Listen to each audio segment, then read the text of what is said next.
Welcome to Brightly You Radiant Being, the show that wildly recognizes, encourages, and invests in the radiance we all carry so you can shine your brightest. Each episode, we use our good and bad experiences, friendship, and passions to inspire thought provoking conversation and soul driven advice to better help you create a life worth living and step more brightly into yourself, inch by inch. Hi, I'm Tracy. On October 31st, I had surgery at the Mayo Clinic after a series of MRIs indicated the likelihood of endometriosis in my liver and diaphragm this year. While estimates are difficult to come by, as not everyone with endometriosis will experience symptoms, diaphragmatic endometriosis is incredibly rare, and hepatic or liver endometriosis is often described in literature as extremely rare. I recognize the privilege and luck that afforded me access to the dedicated and skilled medical doctors and such a prestigious clinic. I have immense gratitude and appreciation to my referring physician and the team that provided my care. However, the simplicity of my opening statement says nothing of the journey that got me to this resolution or the persistence, tenacity, dedication, and devotion to finding a diagnosis and hopefully an accompanying treatment. I want to acknowledge the immense complexities and intricacies that are involved in medicine, especially when concerning rare conditions. Both forms of endometriosis I was treated for present with nerve and referred pain. My chief complaints, from what I can tell, didn't always match up with the existing literature. Many of my pain and symptoms were hard for me to describe. The language simply doesn't exist. It took me 15 years to receive a diagnosis and treatment from the very first time I remember having a symptom.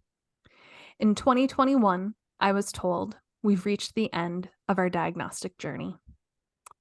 Earlier that year, a team of very qualified specialists told me liver endometriosis did not exist, and there is no way the spot on my liver seen in the MRIs that they conducted could be related to my pain. In 2020, almost to the day of my most recent surgery, I had surgery to look for endometriosis on my diaphragm, and they could not see it or find it. I was, however, diagnosed and treated for stage 3 endometriosis in more common areas.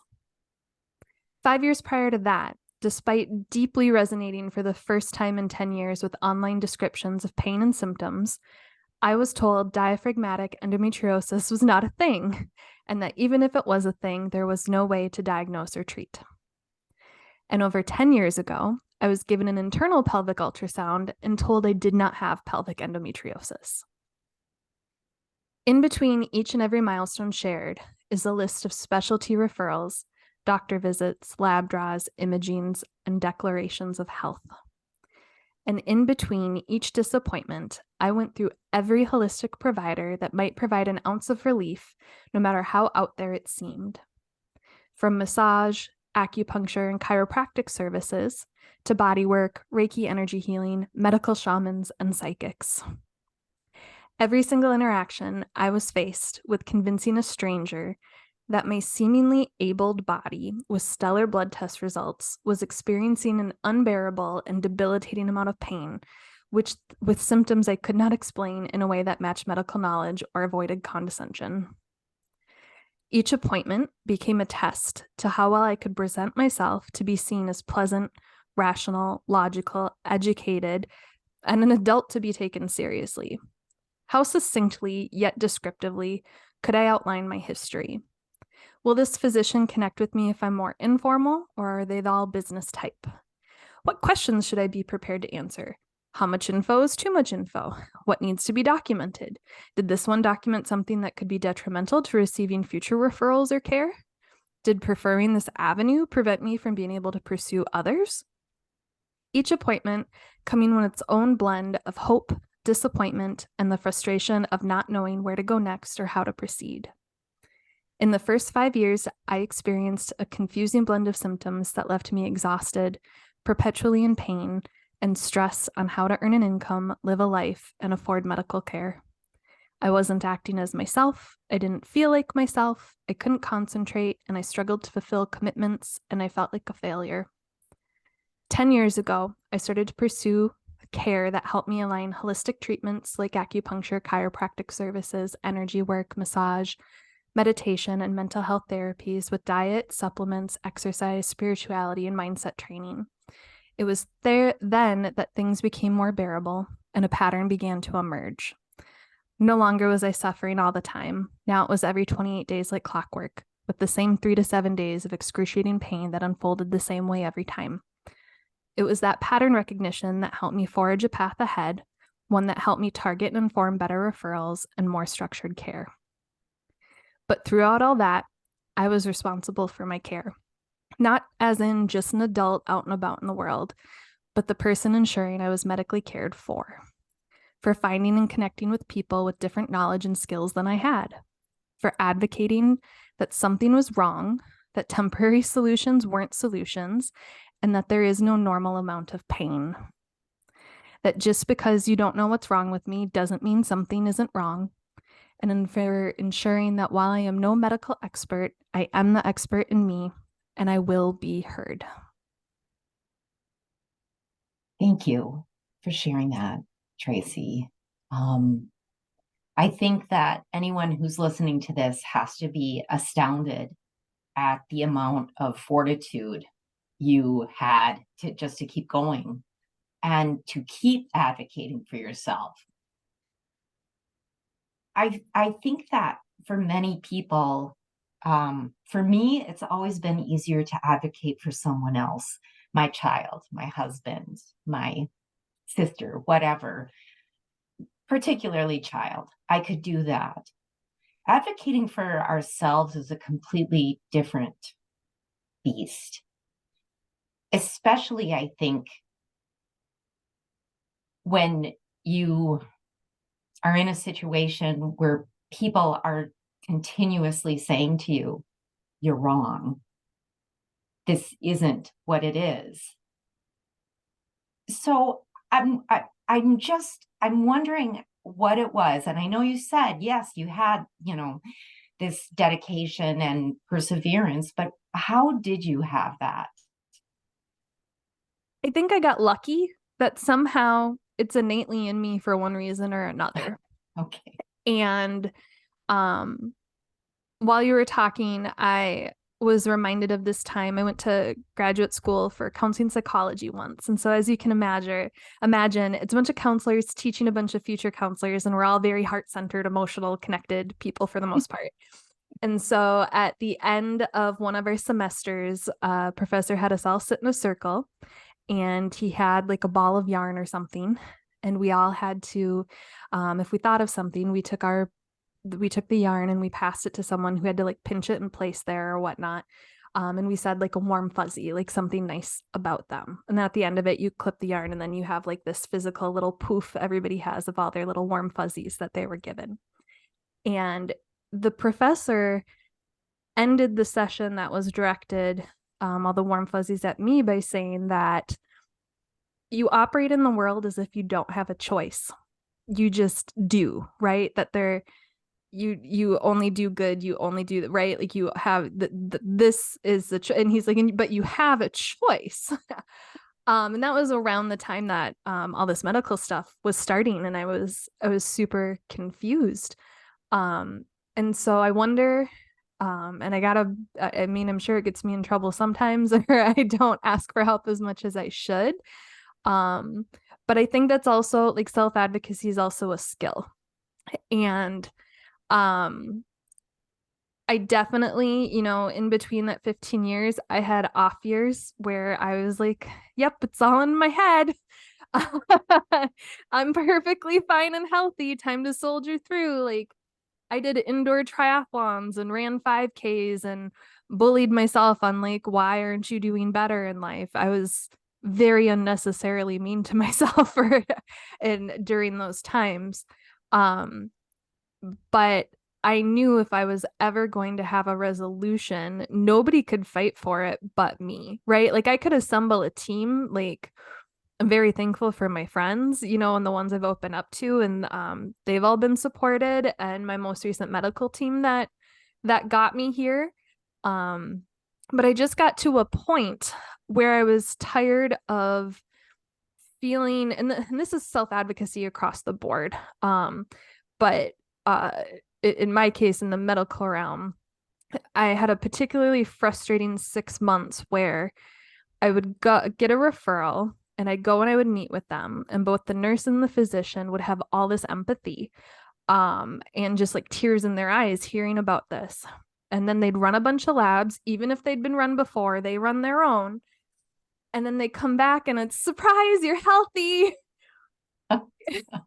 And I didn't no, I'm not. Like, what happened to 2 hours ago, before you sent me off to the lab draw? Like, I'm not making this up.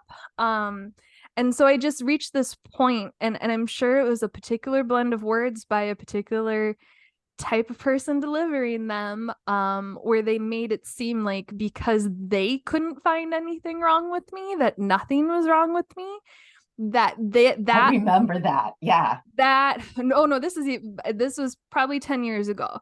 Um, Oh, I but thought this was the that group of highly intelligent that was 2 years physicians. ago. Okay. No, this first man, thankfully, another doctor after that put it a much better way. I got referred to a different specialist, and he said, um, maybe our range of normal isn't your normal.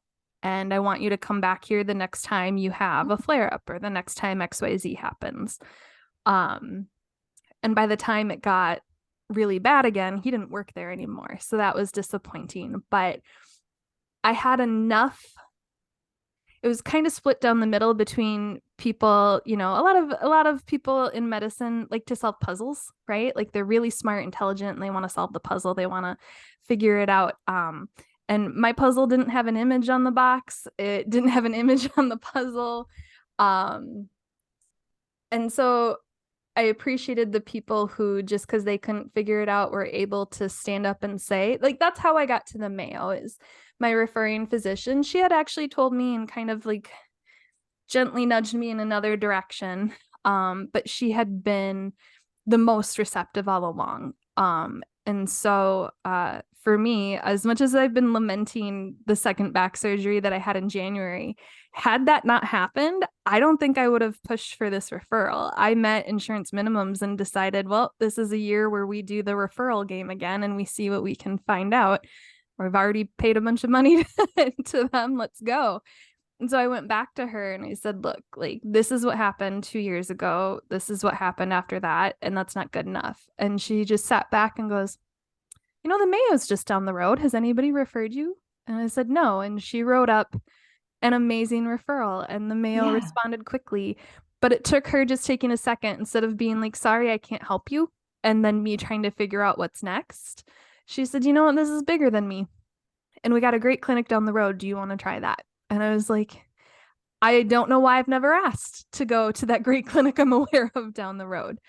Because I think we have an assumption that other people, if this is indeed their line of work, if they have gone to medical school, that they do know things. And I think that also is a huge challenge block when we are trying to advocate for ourselves to people who do not think we understand what it is we're advocating for, because how could we possibly know what they know? And so, it's one thing to advocate for yourself with someone who is your peer, Yes. right? It's another thing to advocate to somebody who, not to be hierarchical with But they have power. careers, but they do have, you just nailed it, they have power. And so you can keep trying to advocate for yourself, but if they just keep saying no and blocking you, it takes a lot of courage and commitment to continue the fight. And I would also say, be okay with the closed door. I stopped arguing with people who didn't believe me. That when I got a no, I heard that they had a no. I did not take that as the entire medical establishment giving me a no. So And I feel like that in a nutshell could be used for so many areas of life, that you stopped arguing with someone who just continuously had a no. And it's like, that's their no. It's not my no. Let me yeah, go they were find another resolute. place. And Mhm. I think it comes down to your goal, right? Like whether it's career, it's a boss, it's someone you're in a relationship with, an ex or something like that. Like my goal was not to convince that particular doctor whose name I don't even remember now to believe me. My goal was to not be in pain anymore, right? Like, and I didn't need him for that, right? Um, I think self-advocacy is a skill that I just maybe have more practice and willingness to go in. I had nothing to lose, right? Like, if Yeah. and I had knowledge, right? Like I would demand, like what's different from, maybe a personal relationship, but in career and in medicine, you can ask them to document. And as soon as you tell them to document something, suddenly they're more open to trying what oh, you don't want to do this test? Can you document that and your reasons why? Oh, well, I guess I suppose we can try that avenue, blah, blah, blah, blah, blah. Um, Yes. So, so one thing that I do want to bring up, and that are you going to talk at all about how the surgery actually went? I mean, oh, you just yeah, said you had surgery for I the did have likelihood. surgery. It went well. I was right. It was all over my liver. It was all over my diaphragm. It was in places nobody, it was in some surprise locations we weren't expecting. And so, yeah, and it was kind of a crazy experience because the endometriosis surgeon or specialist that I met with initially to consult with, um, just based my 90-second spiel, knew most likely what I had for diaphragm, right? It's gaining a little bit more interest and awareness. But I had also asked to all of my weird liver stuff to be seen by someone too. And my goal was, well, if you go in to look for diaphragm endometriosis, can we just biopsy that thing since you're in there, right? Like that was my goal. And so what ended up happening was MRIs and other scans just showed like, oh yeah, like they have, I mean, it's been 2 years, so there's more knowledge. I'm assuming they probably have it was a more skilled team who was more aware of endometriosis reading it versus just people who only look at the liver. But so I had an endometriosis surgeon who did not operate on me. And then I had a very lovely surgeon who I don't want to butcher all his specialties, but for as skilled as he was in operating in the places we needed to, he didn't know what endometriosis looked like. I was his first endometriosis case. And so I still had to advocate for myself in this realm and help manage expectations because I had one surgeon who still to this day is like, hey, this could not fix you. Like you could still have it. And like, this is it. This is end of the road. Right. How many times have I heard that? And then I have another surgeon saying, hey, Tracy, you're going to be better than I found you.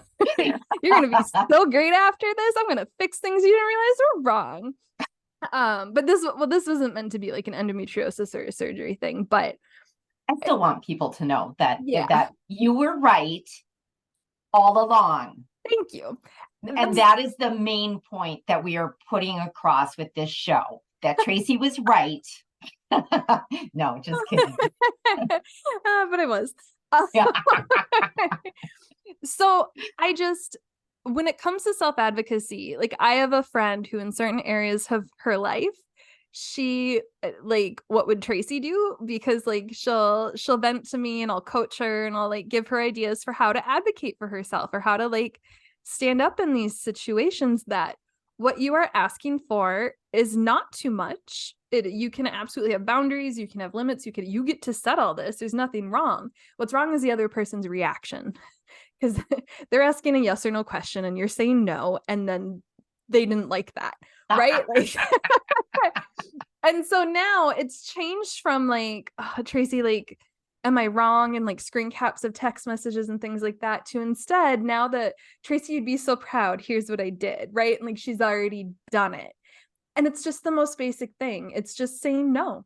And it's a full sentence, right? Like, so I don't know. Where is So that, I think that that's a really good point, that boundaries are a form of self-advocacy. They're a huge form of self-advocacy. But also, I just realized you were my little self-advocate coach with my little money situation. And that can be a different episode, but Tracy really No, helped me see a few things with tarot. yes. We have all sorts of aids, right? No, but so that is something like it's definitely, I feel like, a skill that I've honed in a variety of ways. And so, like, one of them for me is career. Like, I don't put up with people asking things of me that aren't okay, with taking credit for things, with talking to me, yelling at me, right? Like, I but then I also I'm okay with the outcome of like, well, this boss might fire me, right?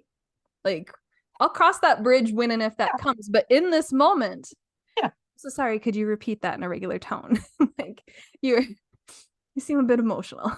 Or just like, oh no, I put in this request for PTO. And it doesn't matter the reason. I put it in on time.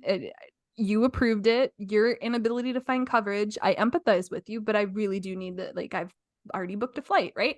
So there's a lot of things where I will just hold steadfast, and I don't even wonder or have anxiety about the like, what if they don't like what I'm saying? Because I know I'm coming from a place of truth, right? Like, I think that's the thing of self-advocacy as well, is it's not, you're not advocating for a pipe dream. Like, there's like this inner knowledge and truth in you, and you're Yeah. trying to stay true to that. Yeah, I love that. And I think that maybe sometimes we need to get to a point where we understand what our truths are. Kind of going back to sort of like when we talk about our values and living by our values. Um, yeah, I love that. So, and that's huge. Like, go back to our values episode, because 10, 15 years ago, I did start bullet journaling, and it was about 10 years ago, and I did values exercises. And that's Mhm. kind of when I made that decision I alluded to in our last episode, trade-offs, where instead of like pursuing, a relationship and children and families and a career and like all this certain, like all this stuff I'd kind of been building towards in my 20s, I decided, no, like, let's take jobs that don't require as much of us, don't hold the prestige and the experience and the pay that we were working towards, but will give us a normal 9 to 5, 40-hour work week with great medical coverage and the ability to go to appointments, right? I don't abide by supervisors who, are butt in the chair kind of people, right? Like, I made sure I could dedicate my time and energy when I wasn't in pain to not be, like to figuring out what's Mhm. wrong. And it's because I outlined my values, and I realized, like, if I went that other path, if I didn't seek this health-based outcome, I wasn't going to do any of the things that well. And it wasn't going to be up to the standards of my values. That, yes, maybe I would have the job or the relationship or the kids. I don't think I would like my behavior within that. I don't think I would have had the energy to give, right? That I was like, you know what? If I am going to do those things, I'm only going to do them if they can align with my values, if I can be my best self the majority of the time, right? Or whatever self I decide to be. Um, and by self-advocating for myself on this medical journey, I was able to my life is aligned with my values still, and I feel pretty good about it, right? I feel even better now that I know that, as Amy has pointed out, that I was right. The trade-off, I hope, will continue to pay off. But it was 10 years of ups and downs, right? And wondering if I was advocating for the right things. Um, I think the one thing that I built up the most during this time, so around 2009, I want to say, I started therapy. I'd done it before, but this was the therapist I'd had the best connection with. And he really helped me become more resilient, and he really helped me instill boundaries. And so I think that's a huge part of self-advocacy, is being able to bounce back. There are plenty of times I advocated for myself and it was not successful.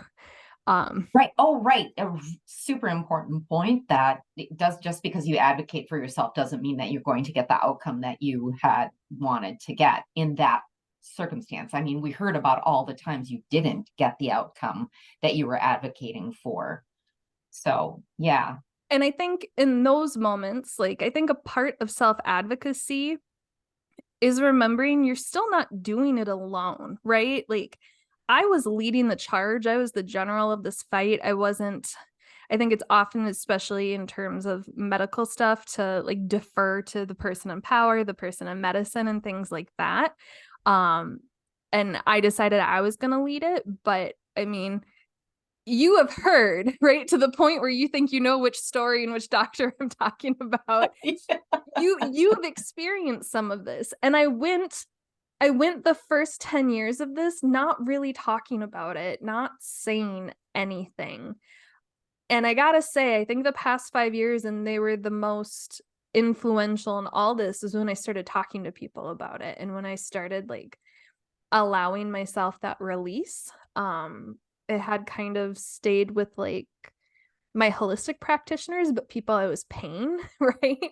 And so if I couldn't afford it, I wasn't getting to like share with them the burdens of what I was going for. But I mean, honestly, I knew you probably 3 years before you ever told me about this. yeah, and I think this is even the first boss that I've openly talked about it with.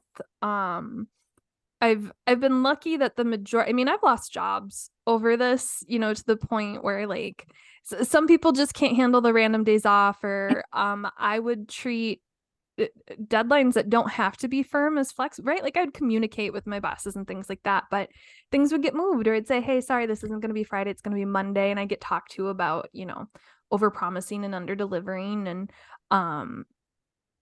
I'm glad I'm no longer at those jobs, because it led me to this one with a boss who, when I reschedule a meeting, is like, yeah, I don't want you to work in pain. Like, if we can do this later. If he's like, do you want to do it? Do you want to do it at the end of the week instead? And I'll be like, no, I'll be fine by third, right? Like, and so that was huge, was building a network of empathetic people, or people that support, right? Um, because that sharing with people, like, can you believe this person said this or did this? Yeah. And then having that like self-righteous be like, who said what, right? Like it helps you from going too far down the dark hole. But I also feel like self-advocacy, um, it it's closely linked to self-expression, wouldn't you say? Oh, I guess I hadn't thought about that. Tell me more about that idea, and then I will tell you what I think. Would you say that the people in your life who you see as like unapologetically themselves are also the first to kind of be able to advocate for themselves and others? Oh, yes, 100%. You're Right? Like right. you Yes. talked about courage earlier, and I think it's about just Mhm. being willing to live boldly, right? Like, and that's was one of the Yes. values that I had. Um, to be bold, to be daring, to be courageous in life. And Mhm. I think being able to express who you are at its truest form, that advocating for yourself then is just like the default. Like it's not even a thought. Yeah, I had never thought of it in those terms, but it's so true. And I feel like maybe if I think I'm much better at advocating for myself now than I was before. Like I mentioned earlier, I could always advocate for my children, but not necessarily myself. And sometimes not even to the extent that I wanted to for my children because I took authority. I would I say just advocating for your children is like advocating for yourself. That was a Mhm. turning point for me. I worked with toddlers with autism, and uh one of the parents was having difficulties with something, and something wasn't aligning with diagnostic criteria or insurance company or something else. And I just remember that the lead at the time just looked at her and said, well, you're not the expert in autism, but you are the expert in your child, and you're saying that this isn't normal for your child. Okay, let's pursue this. And I just had one of those aha moments as a grown adult at like 28 of like, I am the expert in me.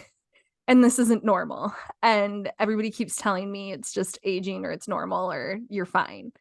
We Um, are the experts in our own self, around our own self, and who we are and right. what we do and how we do it and what typically feels normal and doesn't feel normal. So, what were some common obstacles and challenges that you faced when advocating for yourself or your kids? Were they just internal or were they external too? Well, I think first of all, I had this just really weird authority type thing inside of me that I just had a really hard time standing up to authority. And I don't know if that was like the father figure or what it was. I Oh. just had a really hard time with that, to the point where I would make myself feel sick if I tried to like stand up for myself with anyone who, especially if they were a man. Um, so from my ex-husband to principals to doctors to whatever, but when it was, so yeah, I think the obstacles were in me. I think that I created my own obstacles, as far as like not like hating to go against authority, and then also not trusting my own intelligence, my own knowledge, my own knowing. um, so I think it was, I needed to get to a point where I felt confident in myself and I knew myself, Mm. and then I Self-awareness could is do so that. key. Um, yeah, I don't think, well, and you know me, I just love to absorb information. And so not I definitely did not have like a medical degree in any of this, right? But I knew enough to know I needed additional care, that something was wrong, right? And so I think knowing yourself and then really educating yourself on the situation and having the confidence to trust what you know, right? Like you just said that, like your knowledge and awareness are enough. And a lot of times we tell ourselves that they're not. Well, and it can be hard when other people are going, no, you're wrong, right? So, So I think if anybody out there is on their own journey to learn how to advocate for themselves, start with that inner assessment. Um, do you have any other thoughts? well, I just think, the inner assessment, figuring out what your values actually are, and then trusting yourself. You Mm, get to the point, once you trust yourself, then I think you're more confident. yeah. You know, I started this episode and it was all about persistence and dedication and just tenacity. Um, Mindset was huge for me, and believing that there was a resolution was huge. Yeah. I, as have you, for me, have really struggled with. I've kept this list of people that I want to write and say you were wrong, I or know, I here's what said it that to was. you earlier. I was like, don't you want to do that? I do, but instead, I'm gonna end this with who do I want to thank? I've been imagining how good it would feel to tell them, and I can't tell all of them. So we're gonna end the episode here with some gratitudes. So I want to thank my team at the Mayo Clinic in Rochester, Doctors Burnett and Starlinger, for confirming it was not in my head. To Dr. Burnett for your validation of what I most likely had, the difficulty in diagnosis, and very astutely conceding that my options suck. Our initial conversation gave me more validation and hope than 14 years prior. So thank you for the pursuit of your work. To Dr. Starlinger for reassuring me just how simple my surgery would be, despite the rarity of my condition, and everybody else that worked on the team. To my referring physician, Dr. Casserly, for your acknowledgement of the frustrations of being heard and believed as a woman in pain, for always giving me time to ask questions and hearing me every step along the way. Your thorough care and acknowledgement. I most likely had endometriosis despite scans showing otherwise, was the first time I felt validated in this pursuit. So thank you for recognizing the problem may be bigger than you could solve and thoughtfully and thoroughly referring me. Uh, To my gallbladder surgeon, whose name I forgot to look up. I came to you via an ER for an entirely different reason. My gallbladder was failing. My symptoms seemed odd, but you took an interest in my well-being and my whole health and took the time to not only read up on what I had gone through to date, but you came to discuss with me. You were determined to figure it out. And from what I heard, you were really disappointed you couldn't. But in a roundabout way, you did. By going the extra mile, you were able to confirm things imaging could not. And this knowledge helped me keep going and receive additional referrals and care. To my boss, Ken, for sharing more empathy and compassion than most of my prior bosses combined, especially throughout the intense medical journey of the past 3 years, and more specifically for your care and concern of not wanting me to work while in pain. I could not have dedicated time to my care had it not been for the privilege of flexibility in my schedule, use of unscheduled PTO, and a sounding board for the less successful appointments. To all my family, friends, and colleagues who have offered a hand or an ear or showed understanding of last-minute cancellations and reschedules.